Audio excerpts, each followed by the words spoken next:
Most people spend their entire lives chasing a number that doesn't actually exist. You've probably seen the headlines or the financial calculators telling you that unless you have 2, 3, or even $4 million tucked away in a retirement fund, you are destined to work until the day you drop. This million-dollar myth creates a psychological cage. It makes the idea of financial freedom feel like a fairy tale reserved for the elite or those who spent 40 years climbing a corporate ladder. But what if the problem isn't the amount of money you have, but rather how that money is structured to work for you? When we talk about true freedom, we aren't talking about a giant pile of cash sitting in a vault. We are talking about cash flow. Specifically, we are talking about the consistent, recurring arrival of dividends in your account. The traditional financial industry loves to focus on net worth because it keeps you invested in high-fee growth products for decades.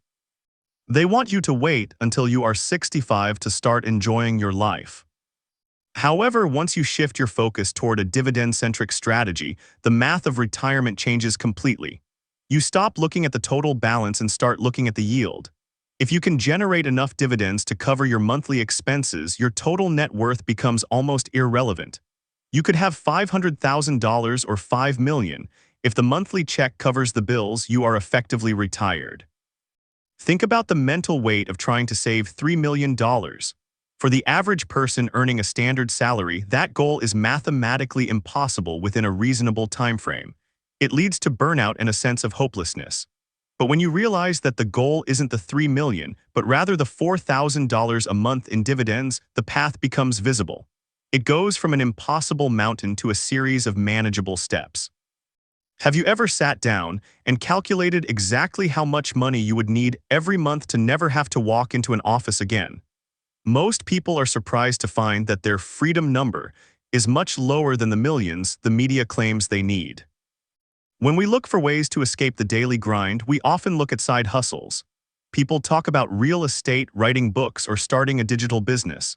But let's be honest about the reality of those passive income streams. If you buy a rental property, you aren't just an investor, you are a landlord. You deal with leaky pipes, tenants who don't pay on time, and the constant threat of a vacancy. That isn't freedom, it's a second job that comes with a mortgage. Starting a blog or a YouTube channel requires years of unpaid labor before you see a single cent. Even then, the income is volatile and depends on algorithms you can't control. This is where the efficiency of dividend investing becomes undeniable. When you own a share of a high-quality company, you are a silent partner in their success. You don't have to manage the staff, you don't have to handle the marketing, and you don't have to fix the roof of the factory.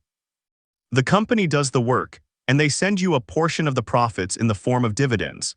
It is the only truly passive income stream that requires zero maintenance once the initial research is done. You could be sleeping, traveling, or spending time with your family, and the dividend distributions will still arrive in your account like clockwork. The barrier to entry is also significantly lower. You can't buy a fraction of a rental property with $50, but you can certainly buy a fraction of a dividend-paying stock. This accessibility allows you to start building your cash flow engine today, rather than waiting years to save up a down payment for a physical asset. The snowball effect of reinvesting those dividends early on is what separates the wealthy from those who are just saving money. The most common advice for new investors is to focus on dividend growth stocks. These are the household names, the massive conglomerates that have paid dividends for 50 years. While these companies are incredibly stable, they often offer a very low yield, usually around 2%. This is where the million-dollar myth is born. If you are only getting a 2% yield, you do in fact need millions of dollars to generate a livable income. Let's look at a hypothetical scenario. Imagine an investor who puts all their money into a classic low-yield dividend aristocrat. To get $4,000 a month, which is $48,000 a year, at a 2% yield, they would need $2.4 million. For most people, that realization is where the dream dies. They see that number and decide that dividend investing is only for the rich.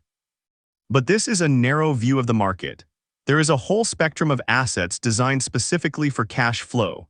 If you shift your perspective away from just safety and growth toward income efficiency, the capital requirements drop dramatically. We have to move past the idea that a low yield is the only safe way to invest. The system wants you to stay in low-yield assets because it keeps your capital locked up for longer. The longer you are accumulating, the more the financial institutions earn in management fees. By focusing on higher-yielding dividend assets, you are essentially taking a shortcut to the finish line. You are prioritizing your time over a theoretical paper balance that you might not even live to enjoy. Before we break down the specific mechanics of the high-yield assets that can cut your retirement timeline in half, if you are starting to see how the math of dividends could actually change your life, hit the like button and subscribe.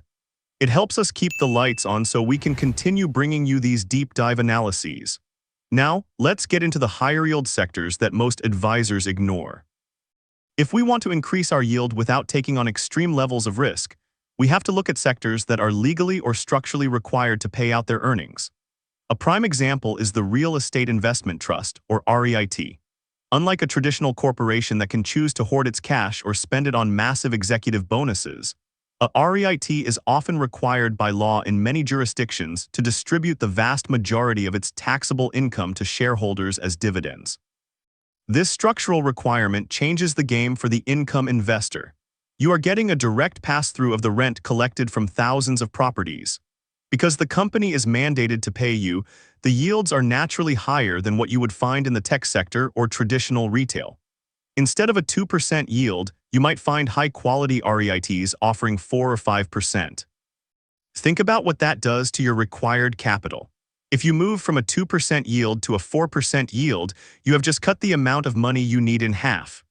That $2.4 million requirement suddenly becomes $1.2 million. Still a large number, but far more attainable within a decade of disciplined investing. To go even further, we have to look at unpopular sectors. The stock market is often driven by sentiment and social trends. Certain industries like tobacco or traditional energy are frequently avoided by large institutional funds for various reasons. This lack of demand keeps the stock prices lower, which in turn pushes the dividend yields higher. There are established multi-billion-dollar companies in these sectors that offer yields of 7, 8, or even 9%. Many investors shy away from these because they aren't exciting or innovative. But as a dividend investor, you aren't looking for innovation. You are looking for a check that clears every month. These companies have massive moats and incredibly sticky customer bases, allowing them to sustain high dividend payouts for decades. If you can build a diversified portfolio of these high yielders, the math becomes even more aggressive. At an 8% yield, that $4,000 a month only requires an investment of $600,000. Now we are entering the realm of possibility for the average professional. $600,000 is a lot of money, but it is a fraction of the $3 million the experts claim you need. However, we must address the risk of putting all your eggs in one basket. Relying on a single company for your entire livelihood is a recipe for disaster. If that company faces a legal crisis or a market shift and cuts its dividend, your income vanishes. Diversification is the only free lunch in investing, but how do you get high yield and diversification at the same time? This brings us to one of the most powerful yet misunderstood tools in the dividend investor's arsenal, the covered call ETF. These are relatively modern financial products that are specifically designed to generate high levels of monthly cash flow. To understand them, you have to understand that the stock market isn't just a place to buy and sell shares. It's also a place where people buy and sell insurance or options. A covered call ETF holds a basket of stocks, but it also sells call options on those stocks to other traders. In simple terms, the fund is getting paid a premium by someone else who wants the right to buy those stocks at a certain price. That premium is collected by the fund and passed directly to you, the investor, as a dividend. The beauty of this strategy is that it doesn't rely solely on the underlying companies growing in value. It generates income even if the market stays flat. Some of these funds offer yields in the double digits, 10, 11, or even 12%. Let's apply our $4,000 a month goal to a 12% yield. To generate $48,000 a year at a 12% yield, you need a total investment of just $400,000. Think about that for a second. We started with a standard retirement goal of $3 million. By shifting our strategy toward high-yield dividend engines, we have reduced the capital requirement by 86%. This is the difference between working for 40 years and working for 10. This is how the efficiency of your capital dictates the quality of your life. Of course, these high-yield funds come with trade-offs. You generally won't see the same massive price appreciation that you would see in a growth-focused tech fund, but if your goal is to live off dividends, price appreciation is secondary. You aren't planning on selling the shares, you are planning on holding them forever and spending the income. The most important part of this journey is the dividend snowball. You don't need to start with $400,000. If you start with a small amount and consistently reinvest every dividend you receive, the portfolio begins to grow itself. Each month, your dividends buy more shares, which in turn pay more dividends the following month. This creates a positive feedback loop that accelerates over time. In the beginning, your dividends might only buy you a cup of coffee. A year later, they might cover your internet bill. A few years after that, they cover your car payment. Eventually, they cover your housing, and suddenly you are free. The psychological shift of seeing your bills being retired one by your dividend income is incredibly motivating. It makes the process of saving and investing feel tangible. You aren't just watching a number on a screen go up. You are watching your freedom grow in real time. Would you rather have $1 million locked away in an account you can't touch without penalties? Or $500,000 generating a monthly check that pays for your entire lifestyle? The path to a dividend-funded life is not about finding a get-rich-quick scheme. It is about understanding the mechanics of yield and choosing to prioritize income over the illusion of paper wealth. It requires a level of discipline to ignore the hot stocks of the day and stay focused on the boring, consistent arrival of your distributions. Whether you choose to go with the stability of dividend aristocrats, the mandated payouts of REITs, or the high-octane yield of covered call ETFs, the most important factor is time. The sooner you start, the less of your own money you actually have to contribute, because the dividends will eventually do the heavy lifting for you. Don't let the $1 million myth keep you on the sidelines. The door to financial independence is much closer than you think, but you have to be willing to walk through it with a different perspective on what wealth really means. If you had to choose right now, which path feels more sustainable for your future? Slowly building a massive pot of gold to eventually withdraw from, or building a dividend machine that pays you for life? Let me know in the comments. I'm interested to see which side of the strategy resonates more with your personal goals.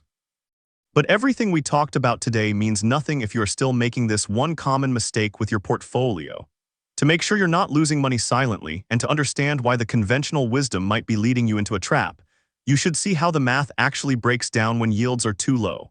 I actually put together a deep dive on why those safe-looking 1% payouts might be the biggest threat to your retirement. You can watch that next, right here on your screen.